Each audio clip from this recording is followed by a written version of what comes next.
हम रोज बहुत कुछ सोचते हैं, बहुत कुछ करते हैं, बस एक चीज को छोड़कर, वो चीज जिससे हमारा जीवन प्रभावित होता है, हमारा भविष्य उज्जवल हो सकता है, बेहतर बन सकता है।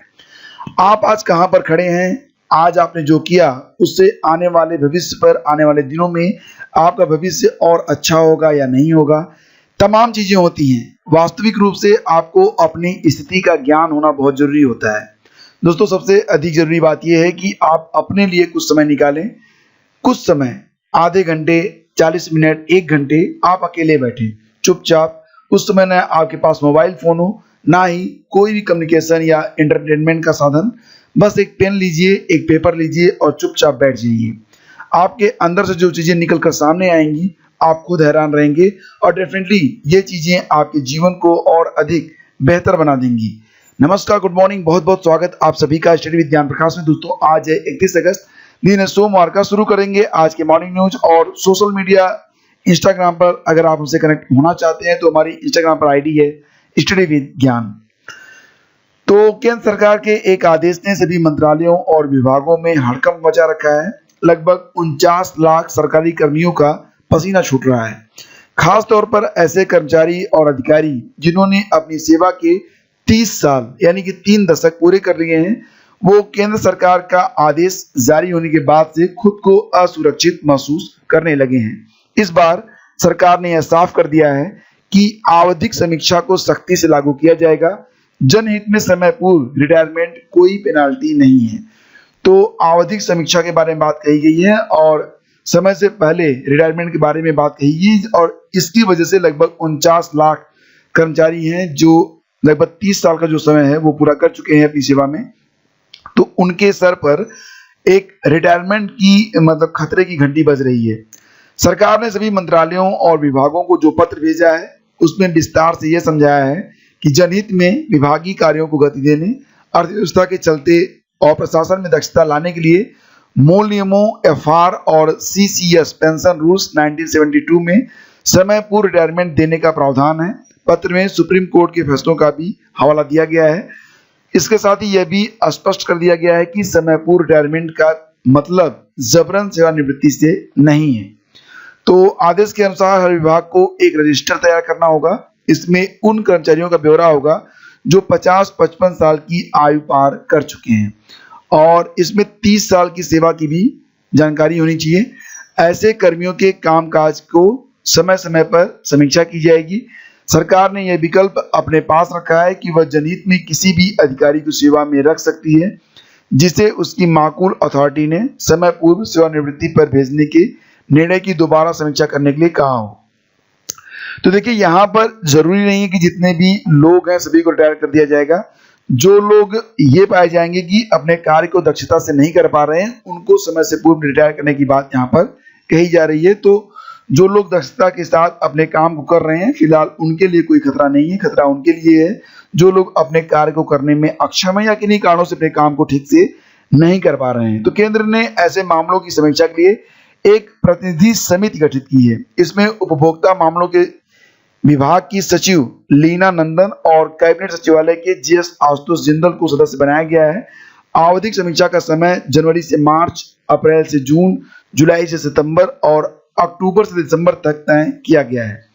ग्रुप ए के पदों के लिए समीक्षा कमेटी का हेड संबंधित सीसीए का सचिव रहेगा। CBDT, CBSE, railway board, postal board और टेली कम्युनिकेशन आदि विभागों में बोर्ड का चेयरमैन कमेटी का हेड रहेगा। ग्रुप बी के पदों के लिए समीक्षा कमेटी के हेड की जिम्मेदारी अतिरिक्त सचिव मतलब ये कि एक जो समीक्षा होगी, समीक्षा के बाद ही ये तय किया जाएगा कि कौन सा कर्मचारी ऐसा है जो अभी सेवा में बना रहेगा और कौन सा कर्मचारी है जिसे बाहर कर दिया जाएगा। तो देखिए, ये सेंट्रल सिविल सर्विसेज पेंशन 1972 के नियम 56J के अंतर्गत 30 साल तक सेवा पूरी कर चुके या 50 साल की उम्र पर पहुंचे अफसरों की सेवा समाप्त की जा सकती है, नियमानुसार है।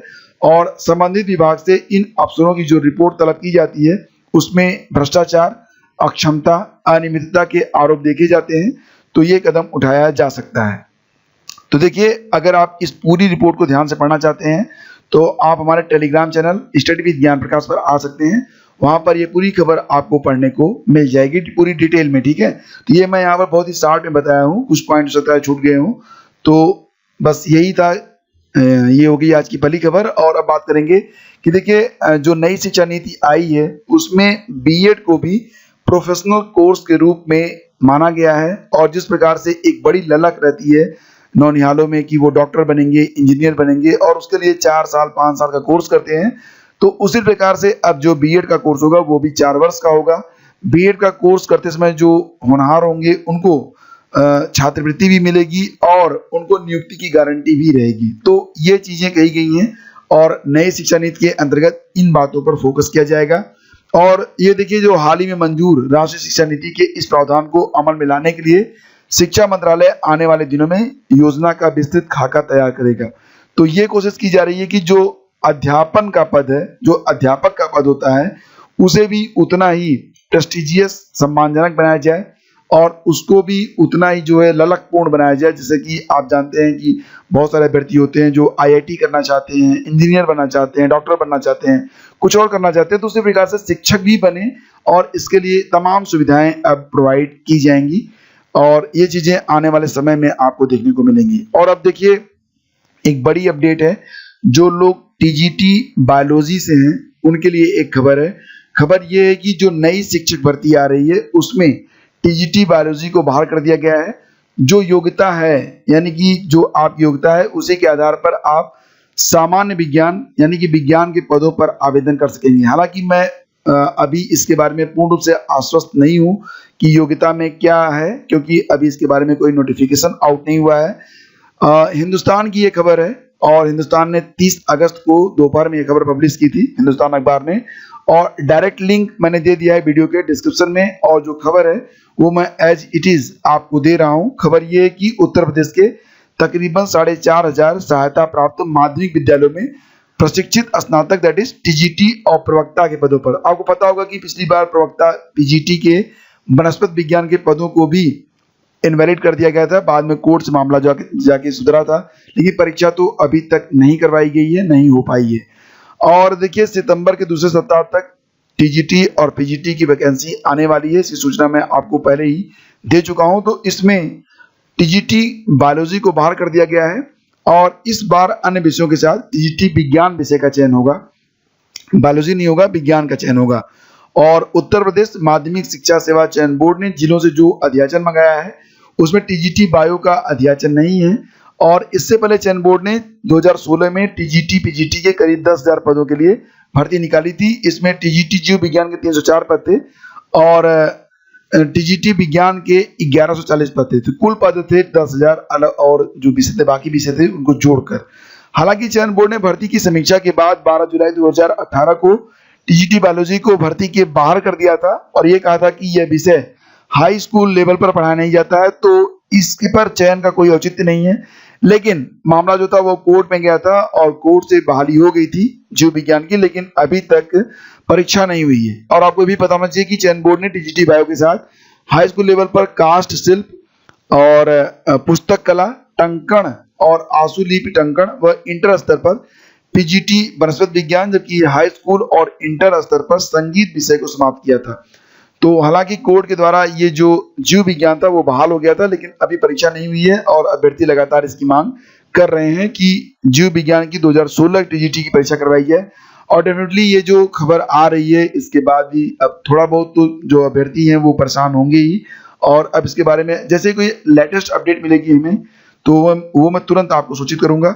और ये जो पूरी खबर है वो पढ़ सकते हैं आप studyvidgyanprakash.com पर आकर, या फिर डायरेक्टली आप हमारे टेलीग्राम चैनल पर भी आ सकते हैं, वहां पर आपको पूरी खबर पढ़ने को मिल जाएगी। नवचयनित सहायक अध्यापकों को सितंबर में मिलेगी नियुक्ति। देखिए बात यहाँ पर हो रही है एलटी ग्रेड की। तो एलटी ग्रेड में हिंदी और सामाजिक विज्ञान 2 विषयों के परिणाम अभी तक जारी नहीं हुए हैं। बाकी जो परिणाम जारी हो गए हैं वो जो अभ्यर्थी हैं उनको नियुक्ति दे दी जाएगी सितंबर तक। तो चलिए अच्छी बात है, सितंबर तो शुरू हो रहा है, आज अगस्त जा रहा है, आज अगस्त का अंतिम दिन है और कल से सितंबर स्टार्ट हो रहा है। तो देखते हैं कि कितने दिन लगते हैं। और अब आने वाला जो महीना है वो आपके लिए बहुत ही अच्छा होने वाला है। विभाग ने नवचयनित शिक्षकों को सितंबर में स्कूलों में नियुक्त करने की तैयारी शुरू कर दी है। रिक्त पदों की तुलना में 50% से भी कम अभ्यर्थी चयनित होने के कारण नियुक्ति के मापदंड बनाए जा रहे हैं, जिसमें ग्रामीण क्षेत्रों के स्कूलों में भी आवश्यकता के अनुसार शिक्षकों की नियुक्ति की जा सके। तो मुझे लगता है कि बहुत सारे अभ्यर्थी होंगे जिन्हें गांव में अपनी सेवा देने के लिए कहा जाएगा। देखते हैं कि किसको कहां पर नियुक्ति मिलती है। और फ्रेंड्स, अब चलते चलते आज के इतिहास पर एक नजर डालते हैं। आज है 31 अगस्त और 31 अगस्त 1997 में ब्रिटेन की बहुचर्चित राजकुमारी डायना और उनके प्रेमी डोडी अल-फायद पेरिस में एक कार दुर्घटना में मारे गए थे। आपको याद होगा कि उनकी कार एक फुटपाथ से टकराई थी और उस समय डायना की उम्र थी 36 वर्ष। 1881 में अमेरिका में पहली बार टेनिस चैंपियनशिप खेला गया था और 31 अगस्त 1920 को अमेरिकी शहर डेट्रॉयट में रेडियो पर आज ही के दिन पहली बार समाचार प्रसारित किया गया। 1968 में भारत में 2 stage rounding rocket Rohini MSV-1 का सफल प्रक्षेपण किया गया और 1983 में भारत के उपग्रह इनसेट 1B को अमेरिका के अंतरिक्ष शटल चैलेंजर से प्रसारित किया गया। तो ये थे आज के मुख्य updates. Thank you so much for watching. मिलेंगे हम आपसे अगले वीडियो में। ट्विटर पर अगर आप हमें फॉलो करना चाहते हैं तो ट्विटर पर मेरी आईडी है स्टडी विद ज्ञान। Thank you so much. मिलेंगे आपसे अगले वीडियो में, तब तक के लिए नमस्कार, जय हिंद।